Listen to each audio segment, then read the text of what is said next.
రాజధాని ఆప్షన్స్లో ఒకటైన రాజానగరంలో అభివృద్ధి ఎందుకు ఆగిపోయింది? విమానాశ్రయం భూముల వ్యవహారం మాటేమిటి? గంజాయి బ్లేడ్ బ్యాచ్ల ఆగడాలు పెరిగిపోయాయా? రైతులు ఎందుకు గ్రీన్ ట్రిబ్యునల్ వరకు వెళ్లాల్సి వచ్చింది? సీతానగరంలో ఇసుక ర్యాంపుల అక్రమదందాల కథేంటి? డంపింగ్ యార్డు సమస్యలు దశాబ్దాలైనా పరిష్కారం కాలేదా? 2 సార్లు గెలిచిన పెందుర్తి వెంకటేష్ను చంద్రబాబు ఏమన్నారు? అసలు రాజానగరం నియోజకవర్గం ముఖచిత్రం ఏమిటి?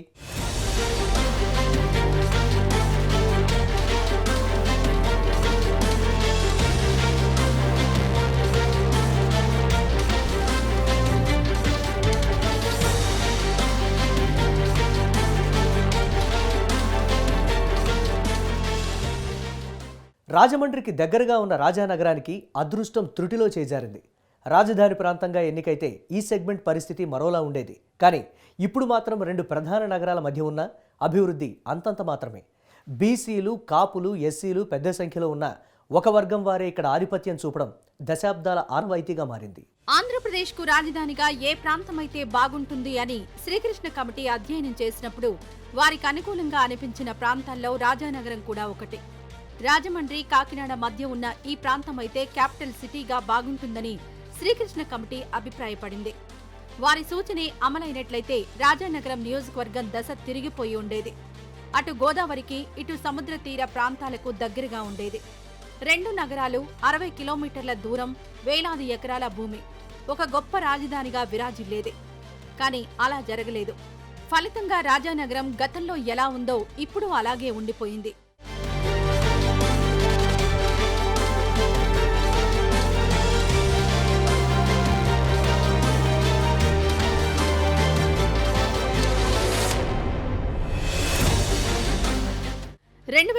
శాసనసభ నియోజకవర్గాల పునర్విభజనలో భాగంగా బూరుగుపూడి నియోజకవర్గంలోని కోరుకొండ, సీతానగరం మండలాలు, కడియం నియోజకవర్గంలోని రాజానగరం మండలం కలిపి రాజానగరం నియోజకవర్గం ఏర్పడింది. 2009-2014లో టీడీపీ అభ్యర్థి పెందుర్తి రమేష్ ఎమ్మెల్యేగా ఎన్నికయ్యారు. 2019లో వైసీపీ అభ్యర్థి జక్కంపూడి రాజా చేతిలో ఓటమి పాలయ్యారు. రాజా 30,000 ఓట్లకు పైగానే మెజారిటీ సాధించారు. నియోజకవర్గంలోని మొత్తం ఓటర్లు 2,17,710 మంది ఉన్నారు.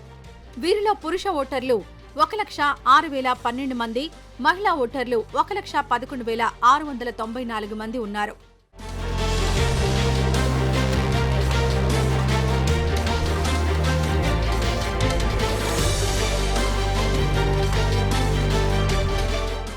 రాజానగరం నియోజకవర్గంలో విమానాశ్రయం, నన్నయ్య విశ్వవిద్యాలయం, ప్రసిద్ధ ఆలయాలు ప్రత్యేకతలుగా చెప్పుకోవచ్చు. సామాజిక సంఖ్యాపరంగా చూస్తే అత్యధికంగా బీసీలు, కాపులు, ఎస్సీలు, ఇతర వర్గాల ఓటర్లు ఉన్నారు. అయితే కుల సమీకరణాలతో సంబంధం లేకుండా ఒక సామాజిక వర్గానికి చెందిన వారే ఎమ్మెల్యేలుగా ఎన్నికవుతూ ఉన్నారు.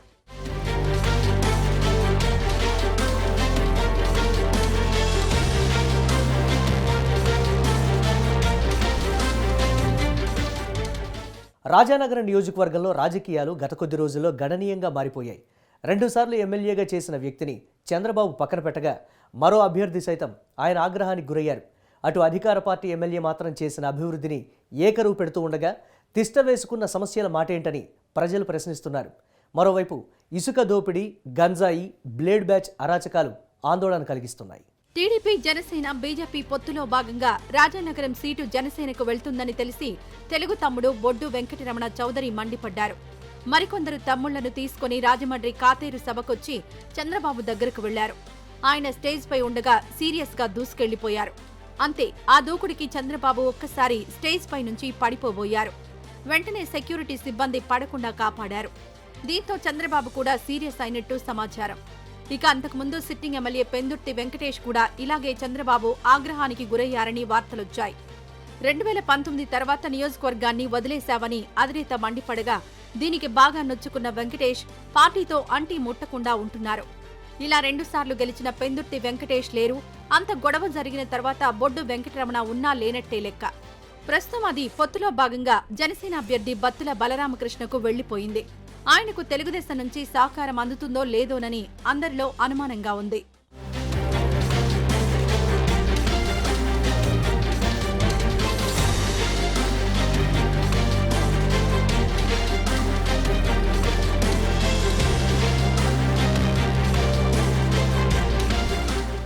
మరోవైపు రాజానగరం నియోజకవర్గంలో తాను చేసిన అభివృద్ధిని ఎమ్మెల్యే జక్కంపూడి రాజా ప్రజలకు వివరిస్తున్నారు. కాటవరం, కొండేపూడి గ్రామాల్లో ఎలక్ట్రికల్ సబ్ స్టేషన్లు ఏర్పాటు చేశానని, రహదారుల అభివృద్ధి జరిగిందని చెబుతున్నారు. గంజాయి బ్యాచ్, బ్లేడ్ బ్యాచ్లపై పీడీ యాక్ట్లు పెట్టి అరెస్ట్ చేయిస్తున్నామని అన్నారు. జలజీవన్ మిషన్ ద్వారా గ్రామాల్లో పైప్ లైన్లు, బోర్లు, ఆర్ఓ ప్లాంట్లు పెడుతున్నామని చెప్పుకుంటున్నారు. అయితే ప్రతిపక్ష నేత జనసేన ఉమ్మడి అభ్యర్థి బత్తుల రామకృష్ణ మాత్రం ఇదంతా తూచ్ అంటున్నారు.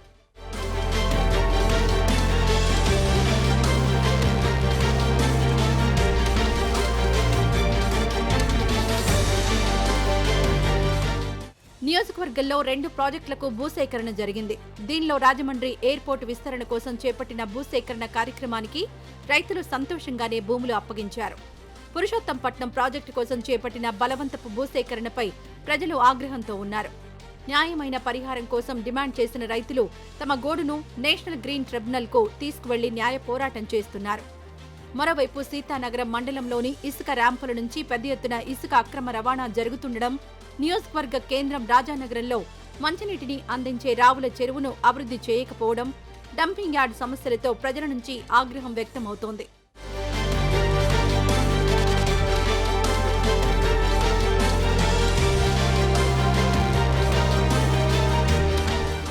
రాజానగరం నియోజకవర్గంలో ఎక్కువగా గ్రామీణ వాతావరణమే కనిపిస్తోంది. 3 మండలాల్లోని గ్రామాల్లో సిమెంట్ రోడ్డు పనులు పెద్ద ఎత్తున జరగ్గా ప్రధాన రహదారుల విషయంలో పెద్దగా మార్పు రాలేదు. అనపర్తి ప్రధాన రహదారిపై ప్రయాణం నరకానికి ప్రతిరూపంగా మారింది. గ్రామాల్లో పారిశుద్ధ్యం పరిస్థితి అధ్వానంగా తయారైంది. పెద్ద ఎత్తున సిమెంట్ రోడ్ల నిర్మాణం చేస్తున్నా అంతే స్థాయిలో డ్రైనేజ్ వ్యవస్థను మెరుగుపరచడం లేదు. నియోజకవర్గ కేంద్రం రాజానగరం సహా అనేక గ్రామాల్లో రోడ్లపై మురికి నీరు, వర్షపు నీరు నిలిచిపోయి ప్రజలు అనేక ఇబ్బందులు ఎదుర్కొంటున్నారు.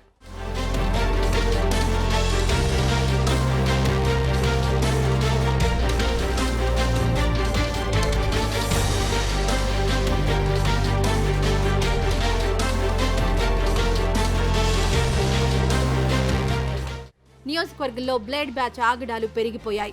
వీరికి తోడు గంజాయి బ్యాచ్ ఒకటి తయారైంది. సరైన ఉపాధి, ఉద్యోగ అవకాశాలు లేక యువత పెడదారి పడుతోంది. ఆడపిల్లల్ని రాజమండ్రిలో కాలేజీలకు పంపించాలంటేనే తల్లిదండ్రులు భయపడే పరిస్థితి. ఇంతకాలం విజయవాడ, రాజమండ్రిలకే ఫేమస్ అయిన బ్లేడ్ బ్యాచ్లు ఇలా విస్తరించడం ఆందోళన కలిగిస్తోంది. గంజాయి అయితే స్కూల్ పిల్లలు సైతం పీల్చడం ఆందోళన కలిగిస్తోంది. ఇప్పటికే కొన్ని వీడియోలు నెట్టింటా చక్కర్లు కొడుతున్నాయి.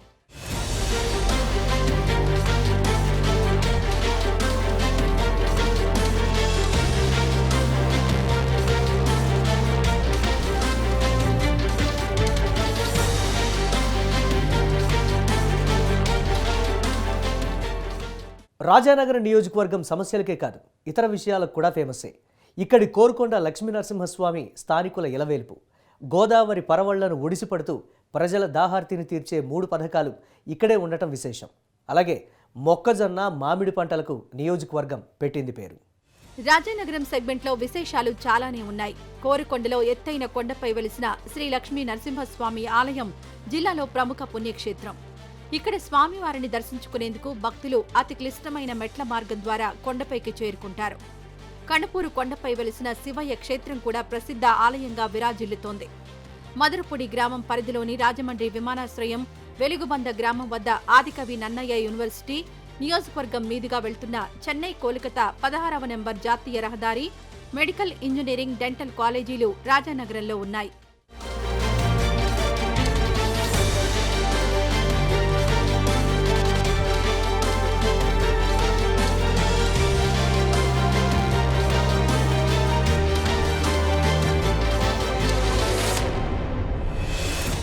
గోదావరి నదిపై 3 భారీ ఇరిగేషన్ ప్రాజెక్టులున్నాయి. దీంతో ఈ నియోజకవర్గం ఇరిగేషన్ రంగంలో ప్రత్యేకంగా నిలుస్తోంది. 60కి పైగా గ్రామాలతో పూర్తి గ్రామీణ వాతావరణంలో నియోజకవర్గం విస్తరించి ఉంటుంది.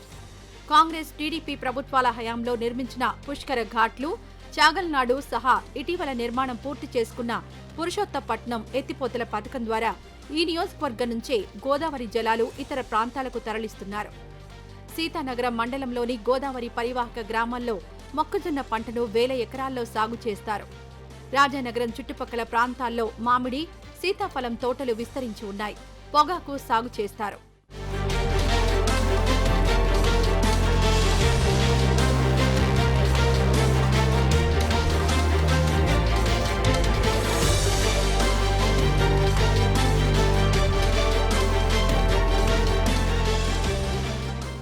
రాజమండ్రి చెంతనే ఉన్న రాజానగరంలో ఆ నగర ఛాయలు చాలా ఎక్కువగా ఉంటాయి.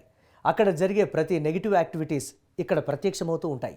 పోలీసులు చర్యలు తీసుకుంటున్నా ఆశించిన ఫలితాలైతే రావడం లేదని ప్రజలు ఆగ్రహం వ్యక్తం చేస్తున్నారు.